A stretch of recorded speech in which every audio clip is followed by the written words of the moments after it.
Companies Act, Section 378ZH, Donations and Subscriptions by a Producer Company. Under the framework of the Companies Act, 2013, producer companies operate on cooperative principles and are primarily established to promote the welfare and economic interests of their producer members. Recognizing that these companies may wish to support social, developmental, or community-oriented initiatives aligned with their objectives, Section 378ZH provides a specific legal provision governing donations and subscriptions made by producer companies.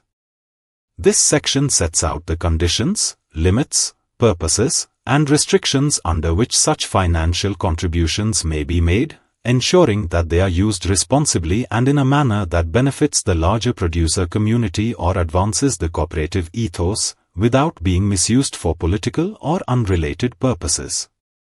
1. Power to make donations and subscriptions through special resolution. A producer company is empowered to make a donation or subscription to any institution, organization, or individual, only if such action is approved by a special resolution passed by its members. A special resolution requires the approval of at least 3/4, 75%, of the members present and voting at a duly convened general meeting. This elevated threshold of approval ensures that the decision to contribute company funds towards a donation or subscription is made with broad consensus and transparency. This safeguard is especially important because producer companies are formed by primary producers, often farmers, artisans, or small-scale entrepreneurs, who contribute to the capital and expect their funds to be used prudently and for collective benefit. 2. Permissible purposes for making donations or subscriptions. The law allows such donations or subscriptions to be made only for specific, permissible purposes, as outlined below. A. Promotion of social and economic welfare. A producer company may contribute funds to any institution or individual for the purpose of promoting the social welfare of producer members or producers at large, advancing the economic welfare of such persons, or contributing to the general welfare of the wider public, provided such actions are in harmony with the values and mission of the producer company.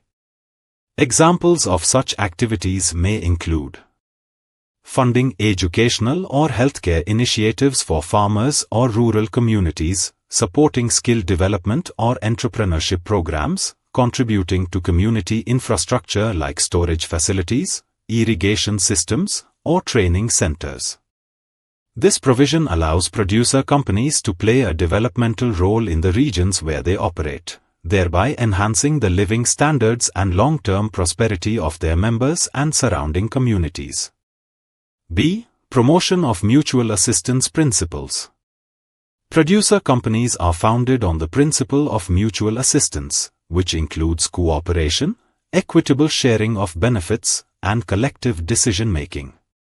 Under this clause, donations or subscriptions may be made to encourage cooperative behavior among members, support initiatives that strengthen producer solidarity, promote self-help activities or community-based production models. Such contributions must directly or indirectly reinforce the foundational cooperative values of the producer company and improve its members' capacity to act collectively and sustainably. 3. Financial limit on donations and subscriptions. While the Act permits donations and subscriptions, it imposes a quantitative ceiling to ensure that such expenditures do not compromise the financial health of the company or divert resources away from its core operations. Explanation. The net profit to be considered is the profit after tax, as reflected in the audited financial statements of the previous financial year. The 3% cap is an absolute maximum. The company may choose to donate a lower amount or none at all. This limit ensures that donations do not become a drain on the company's financial resources and remain proportionate to its profitability. This safeguard helps strike a balance between social responsibility and financial prudence, allowing companies to contribute meaningfully to community development without undermining their fiscal stability. 4. Prohibition on political contributions. To maintain the apolitical and development-focused character of producer companies, the law explicitly prohibits any direct or indirect political donations or affiliations. This includes monetary contributions to political parties or candidates, donations made under the guise of social work but intended for political benefit, provision of facilities, such as use of office space, transport, staff, or supplies, for political events or campaigns. This restriction is absolute and non-negotiable, meaning even with unanimous member approval, such political contributions are not permissible under law. This ensures that producer companies remain focused on the economic and cooperative goals for which they are established. Avoid political entanglements or biases that could harm member interests. Preserve their integrity and neutrality, especially in rural or local community settings where political influence may be significant. For more details, contact us.